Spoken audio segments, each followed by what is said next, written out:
ma jóg man te diyaale ak sang bee badag yépp booloo ni xëndang nelaw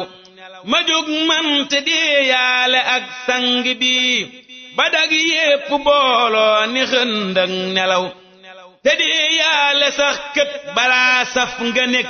ba mboolem ku doon soowa kay wax selaw li may bëgg diyaale nag duy dërëm du ay soxna duy fas du ay taaxi kaw du ay toola kiy dagg duy kër yu rëy du mbooloo mu may dox di santoo ko aw du luy ràppa kay tas du luy jeeka dee du lëf lenn sax far lu dul am la yow te yow Bamba mi laa di wax yow ki gën ku dee fii siyaare ka mokkoo kanaw lu dul am laa ko gën maa ko wax lu far far lu dul ndaw saa ko raw ku far ndaw sa doyloo ko doo gis ku far ndaxam ndaw sa dee tey furaatoo ko ndaw te far wuy gërëm loolu dul jël bu wér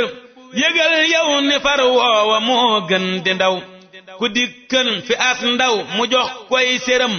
te jeebal ko laaxal ko laaxub karaw tëri jot mu tëdd ak moroomum faram ba koo kiy séram kon na wax wey ca kaw lu far am lu dul ndaw sa loolee du tus lu dul ndaw sa nax laate doy nax yu ndaw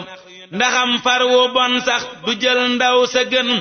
te ndaw si ma gis ak canam duutu sew la muy bëgg yombul la muy wut sewul ka koy jël du sa gën du siiwey nelaw